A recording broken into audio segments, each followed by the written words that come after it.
આઝાદીના પાવન પર્વની સાથે સાથે આપણા પારસી ભાઈઓ બહેનોનું નવું વર્ષ નવરોજ વર્ષ પણ છે. સમગ્ર પારસી સમાજને પણ નવરોજ વર્ષની ખૂબ ખૂબ શુભકામનાઓ. ભારત માતાની આઝાદી માટે પોતાનું સર્વસ્વ અર્પણ કરનાર અસંખ્ય સ્વતંત્ર સેનાનીઓ, ક્રાંતિવીરો અને મહાપુરુષોને એક કોટી કોટી વંદન. સ્વતંત્ર ભારતને લોકશાહીના બંધારણની દિશા આપનાર ભારત રત્ન ડોક્ટર બાબા સાહેબ ભીમરાવ આંબેડકર તથા બંધારણ સભાના તમામ મહાનુભાવોને પણ કૃતજ્ઞતાપૂર્વક નમન કરું છું. દેશની એકતા, અખંડિતતા અને સુરક્ષા માટે કાતિલ ઠંડીથી લઈને રણની આકરી ગરમી સુધી તથા સમુદ્રની સીમાઓથી લઈને આકાશની ઊંચાઈઓ સુધી માતૃભૂમિની રક્ષા કરતા વીર જવાનોને પણ કોટી કોટી વંદન કરું છું. ભારતની સ્વતંત્રતા આપણને સહજ રીતે પ્રાપ્ત થઈ નથી. તેની પાછળ અનેક પેઢીઓએ અવિરત સંઘર્ષ અને સર્વોચ્ચ બલિદાનમાં સમાયેલા છે. નેતાજી સુભાષચંદ્ર બોઝના અદમ્ય શૌર્ય, લોકમાન્ય તિલકના સ્વરાજના સંકલ્પ તથા ભગતસિંહ, સુખદેવ અને રાજગુરુના સર્વોચ્ચ બલિદાનને આ ભારતનો આ સ્વતંત્રતાને નવી શક્તિ આપે અને દેશને દિશા આપી હતી. ભારતના સ્વતંત્ર સંગ્રામમાં ગુજરાતની પાવન ધરતીનું યોગદાન પણ અવિસ્મરણીય છે. રાષ્ટ્રપિતા મહાત્મા ગાંધીએ સત્ય અને અહિંસાના માર્ગે સ્વતંત્રની ચેતના જન જન સુધી પહોંચાડી. સરદાર વલ્લભભાઈ પટેલે પણ પોતાની અદમ્ય સંગઠન શક્તિ અને અડગ રાષ્ટ્ર નિષ્ઠાને એ આઝાદીની લડતને એ વધુ મજબૂત બનાવી. પંડિત શ્યામજી કૃષ્ણ વર્માએ ક્રાંતિકારી રાષ્ટ્રવાદ દ્વારા દેશની ધરતી પરથી સ્વાધીનતાની જ્યોત પ્રગટાવી. ક્રાંતિવીર સરદારસિંહ રાણાએ પોતાના આંતરરાષ્ટ્રીય પ્રયાસો દ્વારા ભારતની સ્વતંત્રતાને અવાજ વિશ્વ સમક્ષ એ બુલંદ કર્યો. ગુજરાત સહિત સમગ્ર ભારતના અસંખ્ય સ્વતંત્ર સેનાનીઓએ પોતાનો ત્યાગ અને તપસ્યાની રાષ્ટ્રની સ્વાધીનતાના મહાયજ્ઞમાં અમૂલ્ય આહુતિ આપી છે. આજે સમગ્ર દેશમાં વંદે માતરમ ના 150મા વર્ષનો સ્મરોત્સવ જ્યારે ચાલી રહ્યો છે, ત્યારે આ વંદે માતરમ એટલે પ્રકૃતિ, શક્તિ, સમૃદ્ધિ અને દિવ્યતાનું પવિત્ર સ્વરૂપ ગણાવી ભારત માતાને ભાવપૂર્વક નમન કરવાનું. વિશ્વમાં ભારત એકમાત્ર દેશ જેને આપણે ભારત માતા કહીએ છીએ. આ એ જ વંદે માતરમ આપણને વધુ ઊંચાઈએ લઈ જવાનો એ સંકલ્પ આપે છે. પ્રધાનમંત્રી શ્રી માનનીય નરેન્દ્ર મોદીજીએ વંદે માતરમ ગાનને એક મંત્ર, ઉર્જા અને પવિત્ર સંકલ્પ ગણાવ્યું છે. મિત્રો, સ્વતંત્રતાનો સાચો અર્થ અધિકારોની જવાબદારીપૂર્વક ઉપયોગ કરવાની સાથે સાથે રાષ્ટ્ર અને સમાજ પ્રત્યેના કર્તવ્યોનું શિસ્ત અને નિષ્ઠાપૂર્વક પાલન કરવામાં આવે. આપણા બંધારણે દરેક નાગરિકને અધિકારો પ્રદાન કરવાની સાથે દેશની એકતા, અખંડતા અને પ્રગતિમાં સહભાગી બનવાની આ મહત્વપૂર્ણ જવાબદારી સોંપી છે.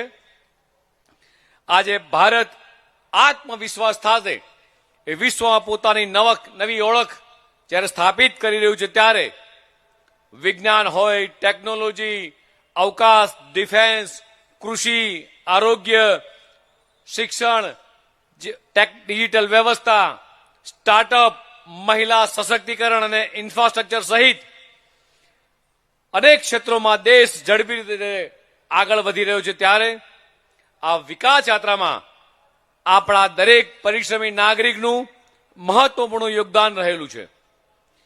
માનનીય પ્રધાનમંત્રી શ્રી નરેન્દ્ર મોદીજીના નેતૃત્વમાં વિકસિત ભારત @ 2047 નો રાષ્ટ્રીય સંકલ્પ તરીકે દેશના નાગરિક માટે એ નવી પ્રેરણા બન્યો છે. ત્યારે સ્વતંત્રતાના 100 વર્ષ પૂર્ણ થાય ત્યારે ભારત વિકસિત, આત્મનિર્ભર સમૃદ્ધ ભારત અને વિશ્વને માર્ગદર્શન આપનાર રાષ્ટ્ર બને એ આપણા સૌનું એક સામૂહિક સ્વપ્ન છે. આ રાષ્ટ્રીય સંકલ્પની સિદ્ધિમાં આપણી યુવા શક્તિની ભૂમિકા એ અત્યંત મહત્વપૂર્ણ છે. ભારત એ વિશ્વની સૌથી મોટી યુવા વસ્તી ધરાવતા દેશોમાંનું એક છે.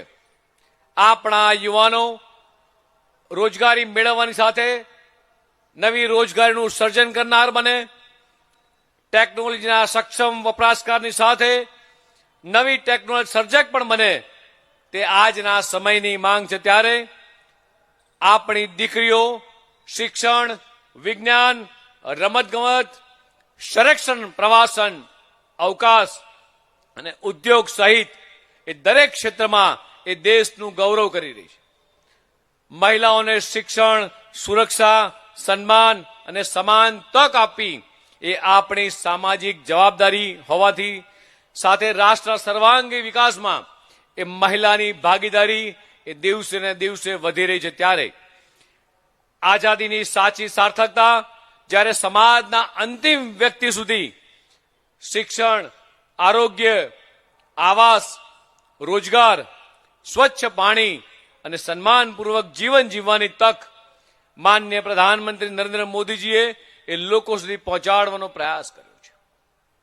આજના પાવન દિવસે આપણે સૌ સંકલ્પ કરીએ કે રાષ્ટ્રહિતને એ સર્વોપરી રાખી દેશની એકતા, અખંડિતતા અને સામાજિક સમરસતાને એ વધુ સુદૃઢ બનાવીશું. પોતાના કાર્યક્ષેત્રમાં પ્રામાણિકતા, શિસ્ત અને સમર્પણ સાથે જવાબદારી નિભાવીશું. સ્વદેશી ઉત્પાદનોને પ્રાધાન્ય આપીને આત્મનિર્ભર ભારતના નિર્માણમાં સહભાગી બનીશું. પાણી, વીજળી અને કુદરતી સંસાધનોને જવાબદારીપૂર્વક ઉપયોગ કરીને પર્યાવરણનું સંરક્ષણ કરીશું. જાહેર સંપત્તિનું જતન કરીને સ્વચ્છતા, નશામુક્તિ, શિક્ષણ અને સેવાકીય પ્રવૃત્તિને પ્રોત્સાહન આપીશું. આવનાર પેઢીને સંસ્કારવાન, કર્તવ્યનિષ્ઠ, રાષ્ટ્રપ્રેમી બનાવવામાં એ પોતાનું યોગદાન આપીશું. હું મારા દેશને શું આપી શકું, આ ભાવના સાથે જ્યારે દેશનો યુવાન આગળ વધી રહ્યો છે, ત્યારે આપણું જીવન આપણા દેશ માટે સમર્પિત, આપણી પ્રતિમા આપણા દેશ માટે સમર્પિત, આપણી મહેનત આપણા દેશ માટે સમર્પિત. ચાલો સાથે મળીને નેશન ફર્સ્ટની ભાવના સાથે આપણા સ્વતંત્ર સેનાનીઓને, મહાપુરુષોને સ્વપ્નના ભારતના નિર્માણ માટે સંપૂર્ણ કર્તવ્યનિષ્ઠ કાર્ય કરીએ. ભારત માતા કે જય, વંદે માતરમ, જય જય ગરવી ગુજરાત.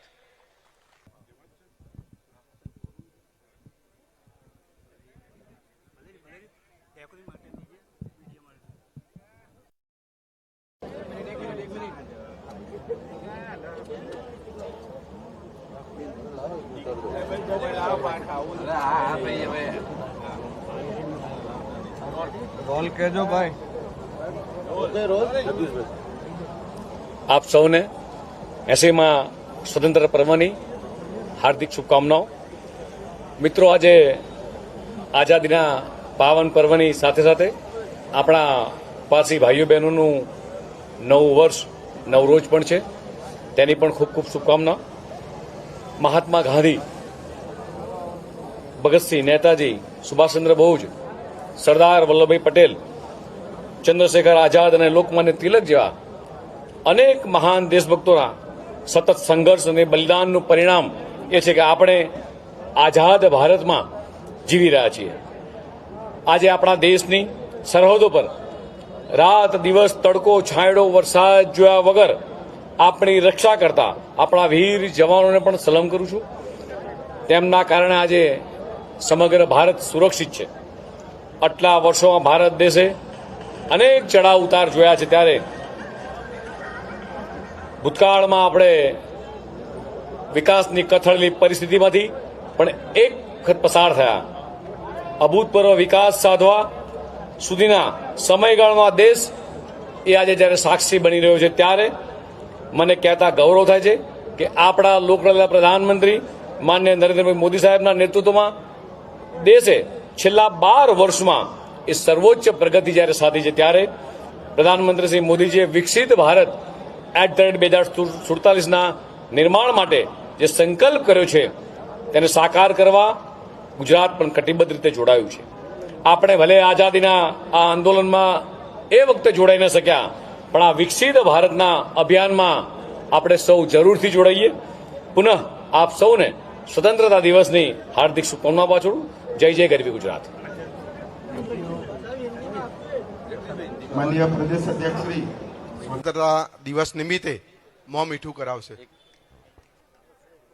आप सभी को 80वें स्वतंत्रता पर्व की हार्दिक शुभकामनाएं.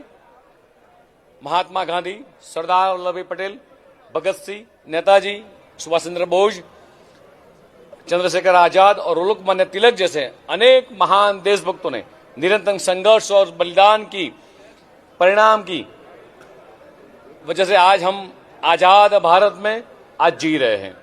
आज हमारे देश की सीमाओं पर दिन रात सर्दी धूप या बारिश की परवाह किए बिना हमारी रक्षा करने वाले हमारे वीर जवानों को भी आज सलाम करता हूं, जिनकी वजह से आज पूरा देश सुरक्षित है.